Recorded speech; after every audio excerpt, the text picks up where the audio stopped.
Hi everybody, my name is Tony Lankford. Welcome to Tony Lankford's Downtown The Actors Lounge. It's a television program that brings you interviews with actors from New York and Philadelphia, and we also show some great movie trailers as well. So hang in there, we got some great trailers coming up, some great interviews of some local actors from Philadelphia and New York. It's Tony Lankford's Downtown The Actors Lounge. Stay with us, we'll be right back.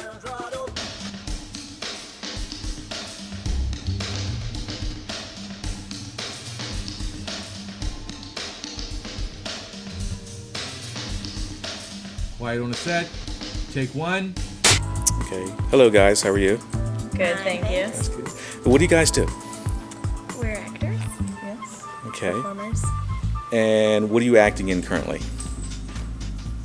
Currently, we are both in Amadeus at the Wilma Theater. Okay. And what do you play in Amadeus? We are part of the ensemble, so we play a variety of roles. We play citizens at one point, sisters at another point, courtiers, German working class, that sort of thing. And what do you like about the show? What do you like about acting in Amadeus? I just love Mozart's music, and for me, I like learning more about him, and the cast is phenomenal. I think we have a really great cast, and we do have a lot of fun. It can get kind of repetitious, monotonous, doing the same show, 9 shows a week sometimes, but the cast really has a nice energy to it, and we find we just always have fun every time we do it, and so it's you explore and you find new things, and it's just a really good time. What does acting mean to you? Several things. Wearing many different hats as an actor. The challenge of it is very exciting. Each role can be quite different than the role you played previously. I guess just really getting a chance to play many different roles. That's what's the most exciting about it for me, and why I enjoy it as much as I do. Being able to get into the mind of a different character who may or may not be somewhat like yourself is very interesting, and it's why I keep coming back and doing theater again and again. When you take on a different character, how much of yourself do you actually put in that character? It depends on the play. It depends on the role. Yeah, I think you'd have to see how you ask yourself a lot of questions when you're going through the work of portraying a character, and depending on what the answers are to those questions, you know how similar the character is to yourself or not. And so sometimes there's a little bit of you in there. Sometimes there is a trait that you may have. You have to kind of embellish and really expand on, because the person is a little more so than so it really depends on the depth of the work that you do, and depends on the character, obviously, and everybody's different. Sometimes you can relate to a situation that the character has gone through, or has gone through, or is going through currently, or likes and dislikes of the character, certain things in there that the playwright writes you can sort of identify with.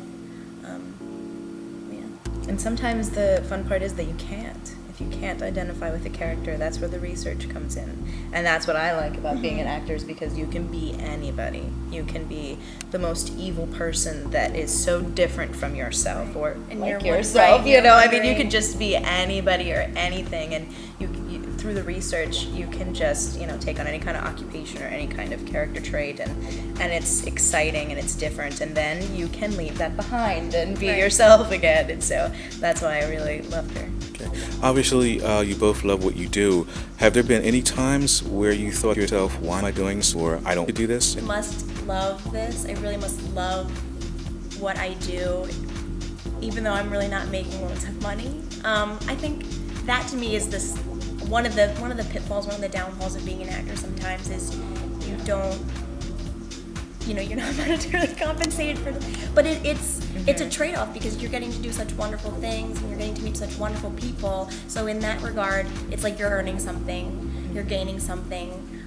But really, honestly, it doesn't pay. It doesn't, if you're non-union, it really kind of stinks sometimes. I think for me the reverse is true, because for so many years I got away from acting, and I did get into the corporate world and did start doing all kinds of different things, and then I stopped and said, why am I not doing that? That's really what I want to be doing, and I got caught up in another aspect of it, and so I was finally able to make the move and the change of life and get back into the poor world again. But that was a choice that I made because it's really what I wanted to do, and I kept asking myself, why am I not doing it? Because it's hard, because I want to eat well, it was a decision that I made. Right. Yeah. And I worked as well I worked in a theater for 3 years, and I loved it.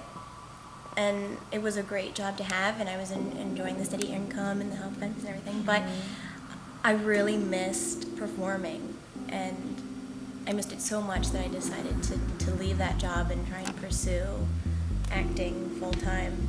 And I'm happier. I'm happier now, and not that I wasn't particularly happy before, but in different ways, more meaningful ways.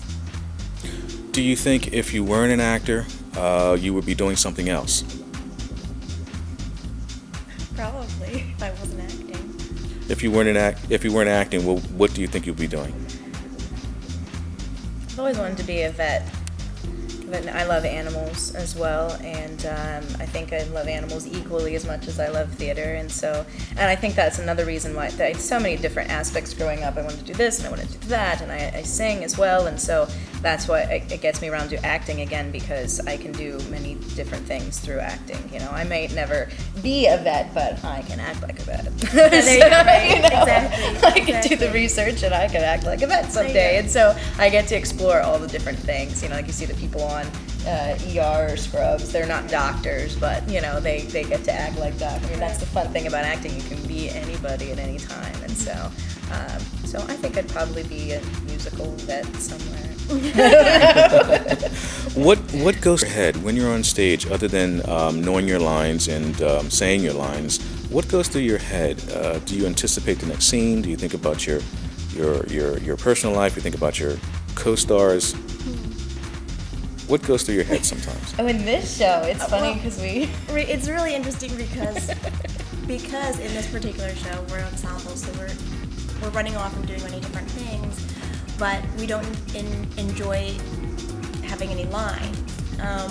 But we do have a storyline going on. We do, yeah. And so we have quite a bit of downtime, which can lead to hijinks, but but even when we're in the court, we gave ourselves names. We do backstory. Yeah, we have backstory, and we are kind of right. two women in the court who kind of are looking for attention from Mozart, and so it's all kind of when we're in a scene with him, we're waiting and we're kind of eyeing him up and seeing what he's doing, and then if he looks at one of us, it sort of kind of takes it from there, and then we kind of have this thing going on backstage where he looked at me first, and so you really get involved in the character that way, and it also becomes a lot of fun for us, and of course Mozart doesn't know anything about it. Right. But it's just something we do. It's our little thing. Just to spice it up, keep it fresh. Yeah. So we are, when we're on stage, we are always on, and we're always in the moment waiting for, and I do little things like I said last night, I went, you know what, tonight I don't like him.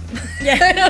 I've been, waiting for him to look at me every single performance, and I was like, tonight, you know what, I think my character doesn't like him tonight. I'm going to try to take a different road. And it was a completely different feeling for the show, and I didn't like it. I really didn't like the way I felt by the end of the show. I wasn't really grieving him, and I thought, you know what, I didn't like the way I took that, so I'm going to like him again. Yeah, it's super fun. It's super fun sometimes having the opportunities to sort of create something like that.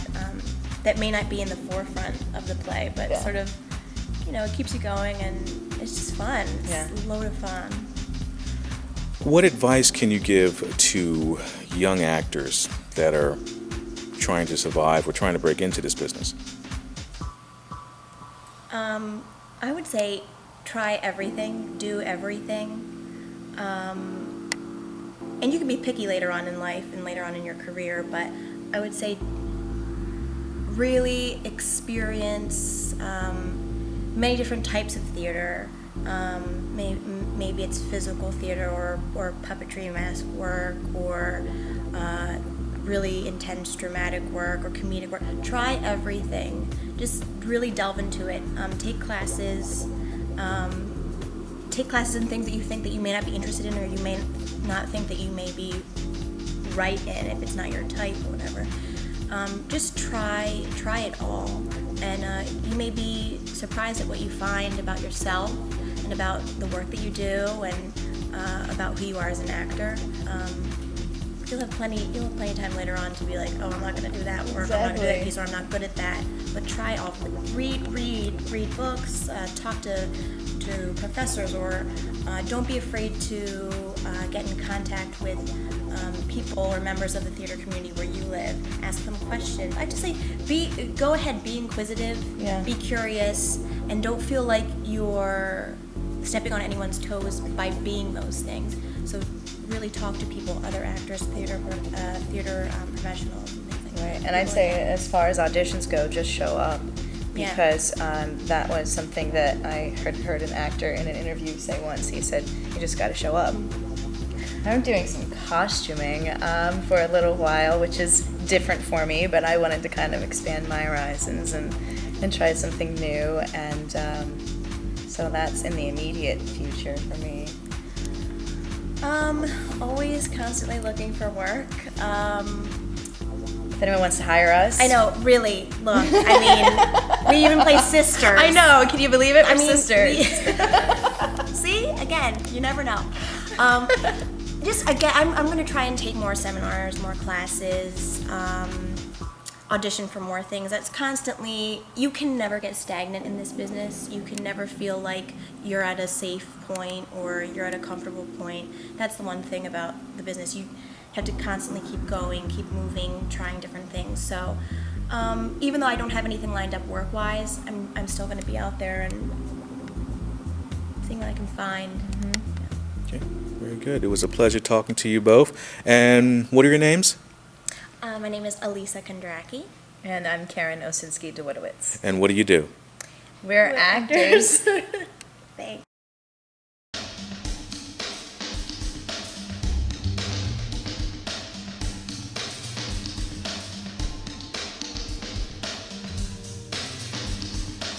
Quiet on the set. Take one.